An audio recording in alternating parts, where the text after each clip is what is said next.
Halo, Assalamualaikum warahmatullahi wabarakatuh. Jumpa lagi dengan saya, Freddy Sudaryanto. Seperti biasa di kasus Jalan Cagak, Subang Pagi. Hasil kemarin, yaitu penyerahan berkas atau bukti tulis dari pihak pemohon maupun pihak termohon. Ada beberapa kalau dari pihak pemohon sedikit ya, lembaran berkasnya, atau bukti tulisnya, atau dokumennya. Dari pihak termohon atau dari pihak penyidik itu banyak, ada sekitar 95 kalau tidak salah. 95 bukti tulis itu sangat banyak, saya lihat itu tebal sekali ya. Dan isinya sudah diberikan kepada pihak pemohon masing-masing ya, dari pemohon ke termohon, dari termohon ke pemohon. Kita coba sekarang mencoba menganalisa, bukan maksudnya mengomentari lah apa yang disampaikan oleh Bapak Rohman Hidayat pada saat memberikan statement atas dokumen yang diberikan oleh termohon. Waktu itu kan di prasidang kemarin itu, di sidang pra-peradilan kemarin itu diperiksa satu-satu ya. Begitu lama prosesnya kemarin. Ada beberapa statement diberikan oleh Bapak Rohman Hidayat di perbincangan dengan salah satu media, yaitu Tribun News Jabar, yang hostnya adalah Bang Mega di sana. Ya. Ini cukup menarik, ada hal-hal yang disampaikan. Beberapa poin masalah Ramdhanu, kesaksian jadi saksi, dan pada saat kesaksian jadi tersangka. Kemudian masalah visum, dan lain sebagainya. Kita bahas sekarang masalah adalah Pak Rohman Hidayat mengatakan ada perbedaan kesaksian Ramdhanu pada saat jadi saksi dan pada saat jadi tersangka, yaitu yang mengatakan bahwa pengakuan Danu ada di TKP. Itu menarik sebenarnya. Kenapa? Karena memang di sana ada perubahan dan memang perbedaan. Pada saat saksi Ramdhanu mengatakan bahwa jam 3.15 kalau tidak salah, Ramdhanu keluar dan kata Pak Rohman Hidayat di sana mencari angin. Kemudian melihat ada sesuatu di TKP dan dia coba melihat ke TKP dan melihat di dalam TKP itu gelap dan menyebutkan 4 orang, yaitu Pak Yosep, Ibu Min, Abi, dan Arigi.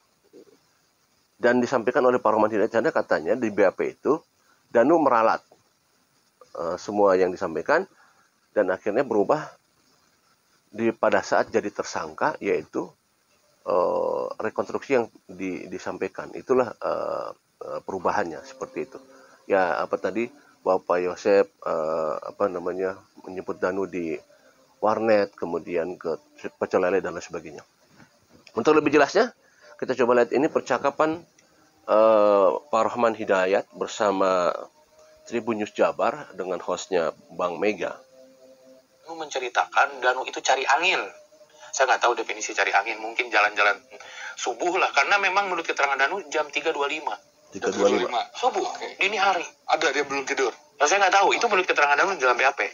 Itu pada saat dia menjadi saksi dan dia melewat ke TKP, dan ternyata katanya di TKP itu ada yang mencurigakan, dan dia mematikan motor, masuk ke TKP dan melihat ke dalam keadaan rumah, dan di situ dalam keadaan kegelapan katanya Danu itu melihat ada beberapa orang di dalam yang dia yakini pada saat itu adalah Arigi, Pak Yosep, Abi, dan Bu Mimin.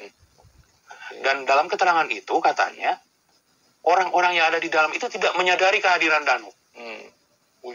Luar biasa memang keterangan Danu pada saat menjadi saksi. Tetapi keterangan itu akhirnya dicabut ketika Danu sudah menjadi tersangka. Diralat. Alasan dia mengakui perbuatan itu di BAP ya? Ya di BAP. Saya baca BAP-nya. Itu ada dalam kode berapa lah. Ada 95 bukti dan beberapa bukti itu adalah bukti keterangan saksinya Danu, bukti keterangan tersangkanya Danu. Nah kemudian saya baca yang kedua agak.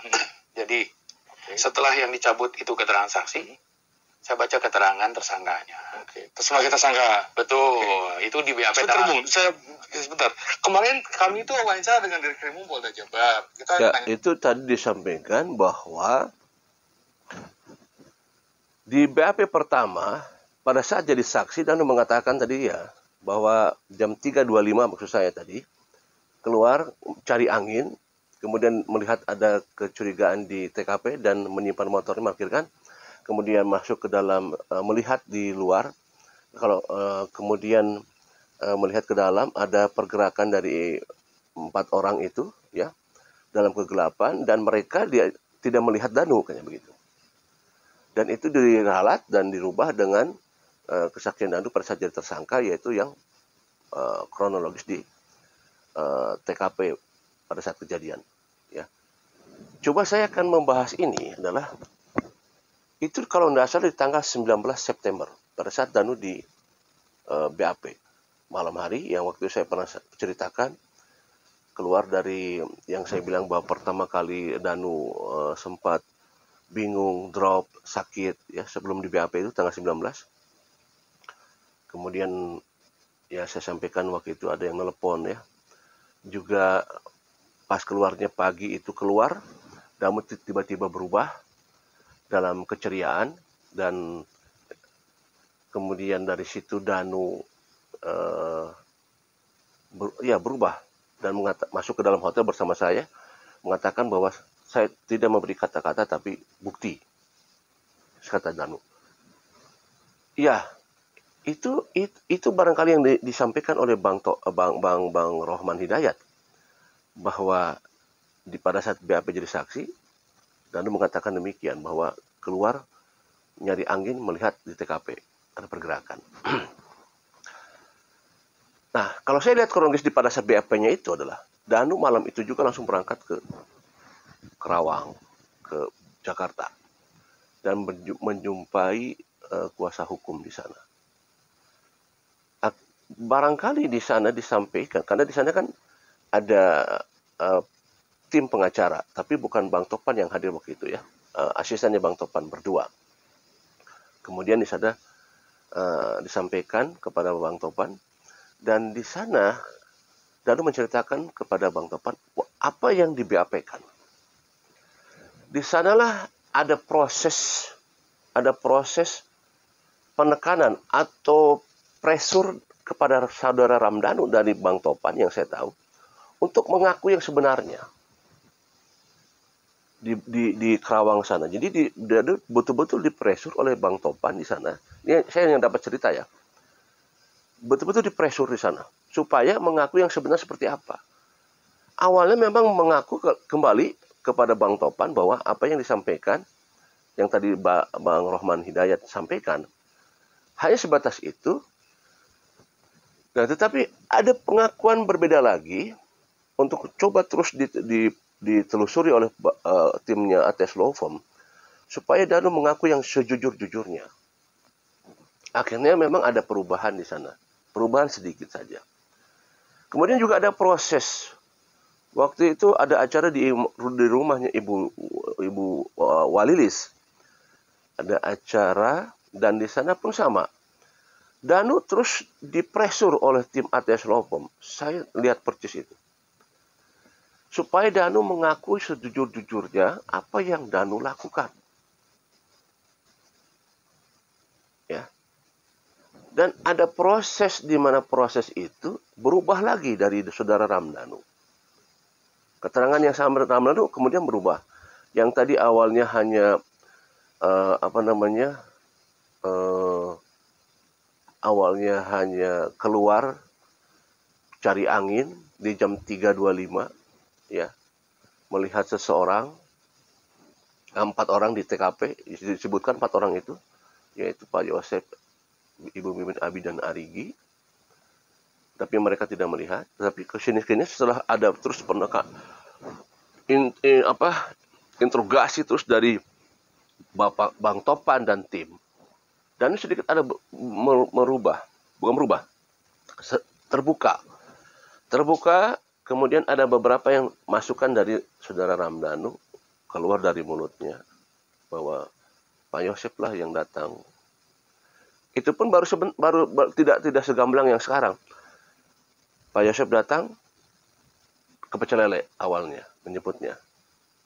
Kemudian kesini-sini sampai kita lihat kronologis di TKP, yaitu ke warnet. Memang ada step-step di sana. Danu tidak secara langsung. Apa yang membuat Danu memang jadi pertanyaan, kok tidak menceritakan secara gamblang dari awal. Ada ketakutan barangkali dari saudara Ramdhanu untuk mengatakan yang sebenarnya. Ya. Mungkin saja belum ada kenyamanan di saudara Ramdhanu, sehingga Ramdhanu belum mengatakan yang sebenar-benarnya. Wajar. Kalau saya katakan wajar, karena apa? Pada saat seseorang bisa saja misalkan dalam tekanan, dalam ancaman misalkan, ya, bahwa itu jangan diceritakan, maka pada saat dia mau menceritakan sesuatu hal yang terjadi, dia akan mencari dulu dirinya aman tidak pada saat menceritakan. Kemudian keluarganya bakal aman tidak. Inilah sebenarnya mungkin ya menurut saya, mungkin itu yang dialami oleh saudara Ramdhanu. Pada saat kenapa kok tidak sepenuhnya menceritakan. Maka diyakinkan oleh Bang Topan di sana bahwa Ramdhanu harus jujur dan harus terbuka apa adanya dan diberikan kenyamanan oleh tim ATS Law Firm. Keyakinan seperti itu. Nah, maka terbukalah di sana. Walaupun memang itu bertahap terus ya. Bertahap sampai keluar ada masalah golok, masalah stick golf. Itu kan kesininya. Sebelum-sebelumnya tidak ada itu masalah stick golf, tidak ada. Ya, tidak ada. Nah, itulah baru. Karena waktu itu kan sempat kita dengar cerita bahwa Ramdhanu hanya di luar saja. Ya, tidak masuk ke dalam. Kemudian ada cerita Amelia baru lari ke dalam. Tapi pada saat direkonstruksi, almarhum Amelia baru tidur dipegang. Nah, itu udah perubahan-perubahan. Ya, terlepas dari apa sesungguhnya yang terjadi terhadap Ramdhanu, masalah perubahan itu tentunya saya hanya bisa berpikir mungkin Ramdhanu belum sepenuhnya karena mungkin belum ada keyakinan, kenyamanan, atau keamanan buat dirinya dan keluarganya. Setelah adanya mungkin dari pihak ATS Law Firm memberikan keyakinan untuk masalah keamanan dan sebagainya, Ramdhanu mulai membuka sejujur-jujurnya. Tentu ini semua, sekali lagi, adalah keyakinan Ramdhanu. Nanti keyakinan Ramdhanu ini benar apa tidaknya, nanti akan terbukti di persidangan. Sekali lagi ini adalah baru pengakuan Ramdhanu. Ya kan? Kenapa keyakinan Ramdhanu? Karena dari pihak yang disebutkan oleh Ramdhanu sampai sekarang masih belum mengakui. Dan mereka masih tetap keyakinan bahwa mereka tidak ada di TKP. Apa yang disebutkan oleh Ramdhanu itu mereka tidak mengiyahkan. Artinya kenapa? Saya katakan bahwa keterangan Ramdhanu ini akan dibuktikan nanti di pengadilan ke masalah kebenarannya. Jadi inilah ceritanya seperti apa kejadian kesaksian Ramdhanu di BAP pada saat jadi saksi dan pengakuan Ramdhanu di BAP pada saat jadi tersangka memang berbeda. Kronologisnya seperti itu. Nanti kita perbuktiannya ada di pengadilan. Apakah memang benar apa yang disampaikan oleh Ramdhanu bahwa Pak Yosep, Ibu Mimin, Abi dan Arigi ada di TKP? Ataukah Pak Yosep yang benar bahwa Pak Yosep tidak ada di TKP? Kemudian Pak Yosep pernah mengatakan bahwa mungkin saja ada orang lain di sana atau peran pengganti mereka. Itu semua nanti akan dibuktikan di pengadilan. Kita tunggu saja. Hari ini adalah sidang kesimpulan. Apakah dilanjutkan dengan sidang penetapan atau maksud keputusan? Mudah-mudahan ada keputusan hari ini. Mudah-mudahan. Walaupun jadwalnya itu rencananya keputusan itu hari Selasa. Ya. Karena kemarin itu harusnya cuman sidang bukti dokumen, bukti tulis. Tetapi ternyata dilanjutkan dengan saksi ahli. Padahal saksi ahli itu akan dijadwalnya hari ini. Karena kemarin sudah dihadirkan dan dari pihak kepolisian tidak memberikan saksi ahli, maka jadwal hari ini ditarik jadi kesimpulan. Dan kemungkinan hari Senin adalah keputusan. Tapi mudah-mudahan hari ini ada dari kesimpulan, kemudian ada keputusan. Mudah-mudahan dipercepat. Kita tunggu saja hari ini ya, seperti apa. Terus pantau kasus Subang. Assalamualaikum warahmatullahi wabarakatuh.